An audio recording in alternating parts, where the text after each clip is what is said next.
Bonjour mon ami. Si tu te rappelles, il y a 2 épisodes passés, suite à la crucifixion de Jésus, les amis de Jésus étaient dans la peur, étaient dans l'incroyance. Les disciples, les followers, les amis de Jésus ont eu bien du mal à recevoir le message, la nouvelle de la résurrection de Jésus. Étant imprégnés de peur, ils sont devenus incroyants. Dans l'épisode d'aujourd'hui, tu découvriras qu'ils n'ont pas resté dans cet état. La vie apporte son lot de questions. La Bible te propose les réponses à tes questions. Curieux, sceptique ou encore passionné de la Bible? Moi, Patrick Corriveau, je répondrai à tes questions concernant le livre le plus détesté, le plus aimé, le plus célèbre de toute l'humanité. Voici le podcast La Bible, ce best-seller méconnu. Tu te rappelles sûrement, sinon je t'en informe, que 4 évangélistes ont écrit l'histoire, la biographie de la bonne nouvelle de Jésus. Mais un seul a écrit la suite de l'histoire. Cette histoire se retrouve après les 4 évangiles. Il est connu sous le nom des Actes des Apôtres. C'est Luc, un médecin d'origine grecque et compagnon fidèle de Paul l'apôtre, qui est le rédacteur. Les Actes des Apôtres est la suite naturelle de son évangile, l'évangile de Luc. Dans le livre La religion chrétienne, il est écrit à ce sujet: après la résurrection et l'ascension de Jésus-Christ, le Saint-Esprit est envoyé aux apôtres le jour de la Pentecôte, comme Jésus l'avait promis. C'est l'histoire de la fondation de l'Église et de l'évangélisation du monde antique qui est racontée dans ce livre. L'auteur du livre, le film du Nouveau Testament, écrit au sujet des Actes des Apôtres. Nous retrouvons la même méthode historique et le même procédé de composition que dans l'Évangile de Luc. Tout d'abord, un préambule, puis une recherche exacte des faits tels qu'ils se sont passés après que Jésus fut élevé au ciel. On a compté 47 expressions qui se retrouvent dans les Actes et dans le 3e évangile, la bonne nouvelle de Luc, et que l'on ne rencontre dans aucun autre livre du Nouveau Testament. Les derniers moments avec Jésus. Dans le premier chapitre de ce livre, les Actes des Apôtres, tu peux lire les derniers moments de Jésus avec les apôtres. En se montrant aux apôtres, Jésus prouva qu'il est bien vivant. Il enseigna sur le royaume de Dieu et fit cette promesse que tu peux lire dans les Actes des Apôtres, au chapitre 1, au verset 8. Mais vous allez recevoir une force, celle de l'Esprit Saint, qui descendra sur vous. Alors, vous serez mes témoins à Jérusalem, dans toute la Judée et la Samarie, et jusqu'au bout du monde. Toi et moi, regardera dans un instant quelle différence le Saint-Esprit fera dans leur vie. Actes, les versets 9 à 11, parlent du départ de Jésus vers le ciel et de la promesse de son retour. Verset 9. Après que Jésus a dit cela, il monte au ciel, sous les yeux de ses apôtres. Ensuite, un nuage le cache et ils ne le voient plus. Mais pendant que Jésus s'éloigne, les apôtres continuent à regarder le ciel. Tout à coup, 2 hommes en vêtements blancs sont à côté d'eux. Ils disent aux apôtres: « Hommes de Galilée, vous restez là à regarder le ciel. Pourquoi donc? Jésus vous a quittés pour aller vers le ciel, et il reviendra de la même façon que vous l'avez vu aller vers le ciel. » L'événement qui change tout. 10 jours plus tard, c'est la fête des semaines, aussi appelée fête de la récolte.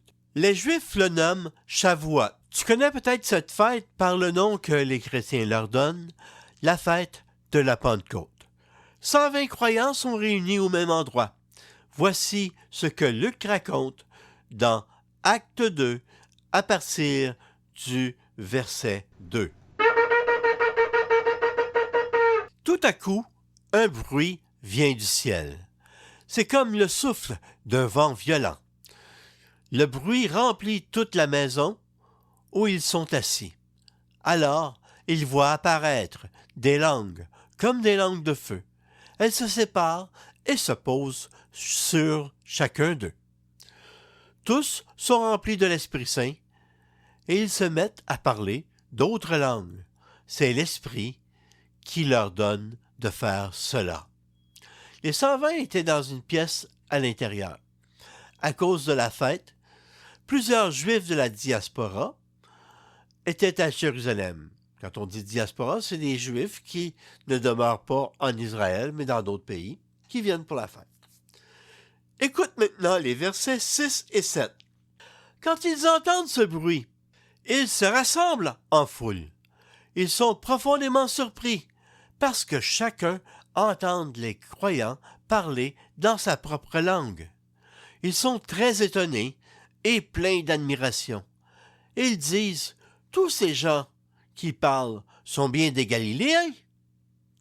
Ces Juifs de la diaspora ne savent pas quoi penser. D'autres se moquaient, disant qu'ils sont pleins de vin doux, qu'ils étaient ivres. C'est là que Pierre prend la parole et explique, premièrement, que la manifestation du Saint-Esprit par le parler en langue est un accomplissement d'une parole du prophète Joël. Après, Pierre, le même qui par peur et pour sauver sa peau, avait renié Jésus 3 fois pendant le pseudo-procès organisé par le Sanhédrin, dévoile la vérité concernant Jésus. Tu peux voir dans Acte 2, les versets 22 à 24. Frères israélites, écoutez ce que je vais dire. Dieu vous a montré qui était Jésus de Nazareth. En effet, au milieu de vous, Dieu a fait par Jésus des miracles, des choses extraordinaires et étonnantes. Vous le savez bien. Cet homme, on vous l'a livré.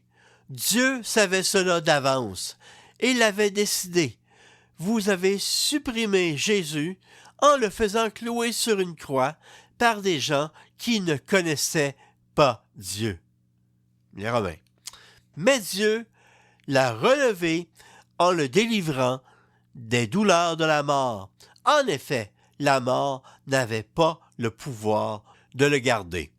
Ensuite, Pierre démontre par plusieurs références que David a écrit au sujet de Jésus. Fais un saut avec moi du verset 32 au verset 36.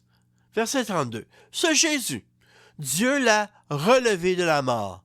Nous en sommes tous témoins. Dieu l'a fait monter jusqu'à sa droite. Il a reçu du Père l'Esprit Saint promis et il nous l'a donné. Voilà ce que vous voyez et entendez maintenant. Verset 34. David n'est pas monté au ciel et pourtant il a dit, « Le Seigneur déclare à mon maître, viens t'asseoir à ma droite. Je vais mettre tes ennemis sous tes pieds. » Tout le peuple d'Israël doit donc le savoir de façon très sûre. Ce Jésus que vous avez cloué sur une croix, Dieu l'a fait Seigneur et Christ. La foule demande à Pierre ce qu'il devait faire. Pierre répond au verset 38 et 39. Pierre leur répond, « Changez votre vie. Chacun de vous doit se faire baptiser au nom de Jésus-Christ. Ainsi, Dieu pardonnera vos péchés et il vous donnera l'Esprit Saint. En effet, la promesse de Dieu est pour vous et pour vos enfants. Elle est pour tous ceux qui sont loin, pour tous ceux que le Seigneur notre Dieu appellera. Ce jour-là, environ 3000 personnes s'ajoutent au nombre des croyants. La guérison d'un infirme et le procès de Pierre et Jean. Je te raconte maintenant un événement qui a eu lieu quelques jours plus tard. Dans Actes au chapitre 4, nous rencontrons encore une fois le Sanhédrin. Cette fois, c'est l'apôtre Pierre et Jean qui comparaient devant le Sanhédrin en raison de la guérison miraculeuse d'un homme infirme. Lis avec moi les versets 10 à 12 de ce chapitre 4 et comprends que des peureux ont été transformés par le pouvoir de Jésus ressuscité. Verset 10. Vous tous et tout le peuple d'Israël, vous devez savoir une chose. C'est par le nom de Jésus-Christ de Nazareth que cet homme est là devant vous, en bonne santé. Ce Jésus-Christ, vous l'avez cloué sur une croix, mais Dieu l'a réveillé de la mort. Les livres saints disent de lui, la pierre que vous, les constructeurs, avez rejetée, est devenue la pierre principale. Cette pierre, c'est Jésus. C'est lui seul qui peut nous sauver.